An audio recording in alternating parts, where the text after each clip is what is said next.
کہ حضور نے ارشاد فرمایا مشرق کی طرف سے وہ فوجیں نکلیں گی، لوگ آئیں گے جو عرب میں مہدی کی حکومت قائم کریں گے۔ یہ مہدی کون ہوں گے اس کا ذکر میں ذرا بعد میں کروں گا، لیکن نوٹ کر لیجئے کہ مہدی سے پہلے لازماً کسی مشرقی علاقے کے اندر وہ نظام قائم ہو چکے گا، تب وہاں سے فوجیں آئیں گی نا۔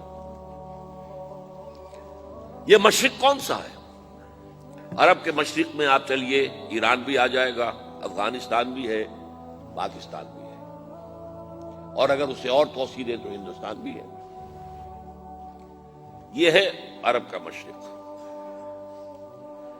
اس سے فوجیں جائیں گی۔ اس کا کیا مطلب ہے کہ اس میں سے کسی جگہ پر نظام خلافت پہلے قائم ہو جائے گا تاکہ وہاں سے فوجیں جائیں گی جو جزیرہ نما عرب میں حضرت مہدی کی حکومت کو قائم کریں گی۔ اب دوسری حدیث سنیے، یہ سنن ابن ماجہ کی حدیث تھی جو میں نے آپ کو سنائی، آپ نے پڑھی۔ دوسری عن ابی ہریرہ رضی اللہ تعالی عنہ، یہ ترمذی شریف کی روایت ہے، قال قال رسول اللہ صلی اللہ علیہ وسلم یخرج من خراسان رایات سود لا يردها شیء حتی تنصب بإیلیا۔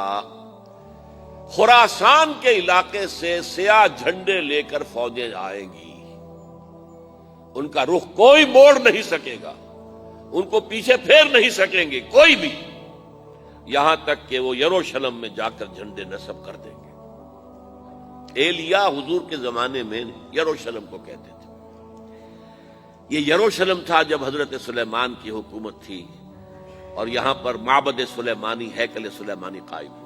پھر یہ یروشلم ہی رہا ہے تاریخ میں، یہاں تک کہ سن 70 عیسوی میں جب ٹائٹس رومی جنرل نے اس کو گرایا، ختم کیا، سیکنڈ ٹیمپل گرا دیا، اور یہاں سے یہودیوں کو کہا نکل جاؤ یہاں سے، کوئی یہودی باقی نہیں رہا، تب بالکل تہو بالا برباد کر دیا۔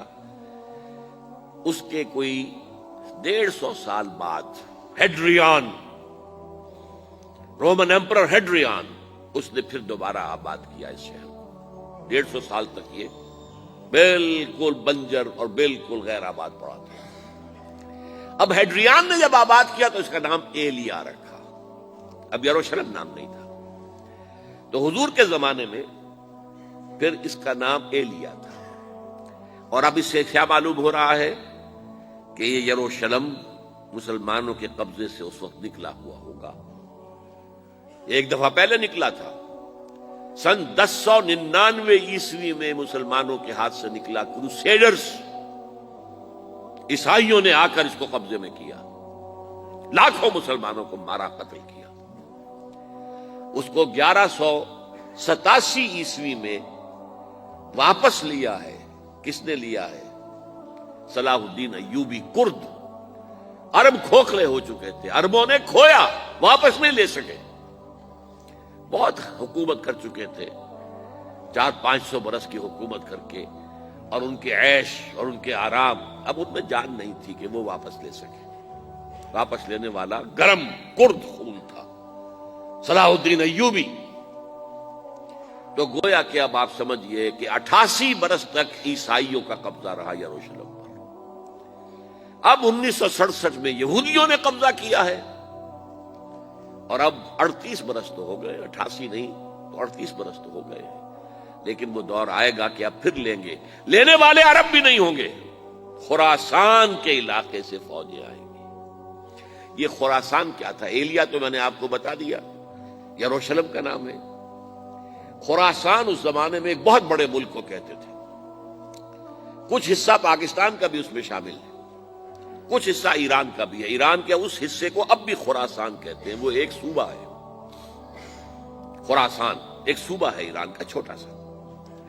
پاکستان میں خاص طور پر یہ جو علاقہ مالاکنڈ ایجنسی کہلاتی ہے، اس سے اوپر جتنا علاقہ ہے، اور یہ جو واخان کی ایک پٹی آتی ہے اوپر، واخان افغانستان کی ایک پٹی سی دم سی چلی آتی ہے جو جا کر چائنا کی سرحد سے مل جاتی ہے، یہاں سے لے کے یہاں تک یہ جو مالاکنڈ کا وہ درہ ہے اور پہاڑ ہے، یہ بھی خراسان کا حصہ ہے۔